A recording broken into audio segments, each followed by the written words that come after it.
पण मी तो घेतला नाहीये।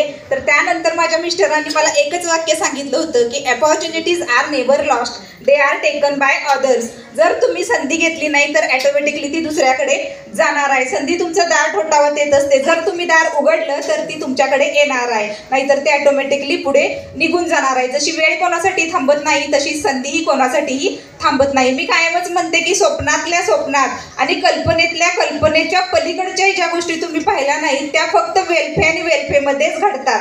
कारण मी स्वप्न पाहिलं होतं की फॉरेनला जायचं, पण फॉरेनमध्ये आमची मॅरेज ॲनिव्हर्सरी सेलिब्रेट होईल हे स्वप्नातल्या स्वप्नात सुद्धा मी पाहिलं नव्हतं। आणि त्यासाठी मी सर्व वेल्फे फॅमिली मेंबरचे मनापासून आभार मानते। त्याचप्रमाणे मी कल्पना केली होती की फॉरेनला एकदा जायचं, पण वेल्फेच्या माध्यमातून दरवर्षी आम्हाला फॉरेनला जायचा चान्स मिळत आहे। त्यासाठी मी विक्रांतजी संकपाळ सरांचे मनापासून आभार मानते।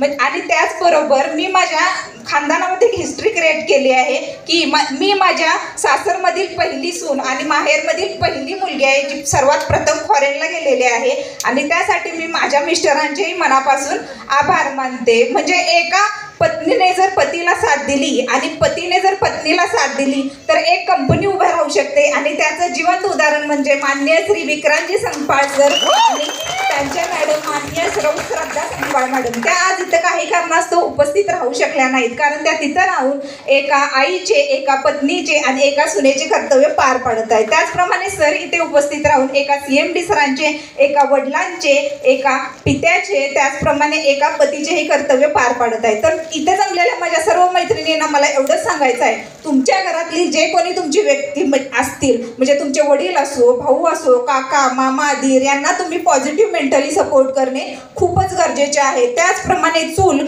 आणि मूल या चाकोरीतून बाहेर येऊन तुम्ही तुमचं एक वेगळं स्थान, वेगळं अस्तित्व, वेगळी ओळख निर्माण करणे ही काळाची गरज नाहीये, तर हा गरजेचा काळ आहे। कारण पूर्वीचे लोक म्हणायची की एक स्त्री शिकली तर पूर्ण कुटुंब शिकते, पण सध्याच्या परिस्थितीमध्ये जर एक स्त्री स्वावलंबी झाली तर ऑटोमॅटिकली संपूर्ण कुटुंब स्वावलंबी होणारच आहे। कारण कोरोनाच्या सिच्युएशन नंतर जी काही प्रत्येक कुटुंबातील प्रपंचाची आर्थिक घडी जी काही विस्कटलेली आहे ती जर आपल्याला व्यवस्थित बसवायची असेल तर प्रत्येक महिलेला आपल्या पतीला खांद्याला खांदा लावून सपोर्ट केलाच पाहिजे। आणि त्यासाठी वेल्फे हा एक बेस्ट प्लॅटफॉर्म आहे।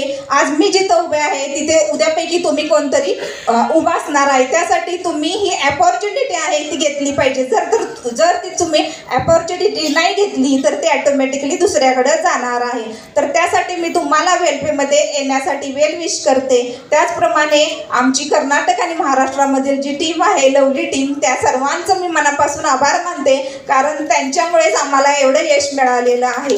थँक्यू। जय हिंद, जय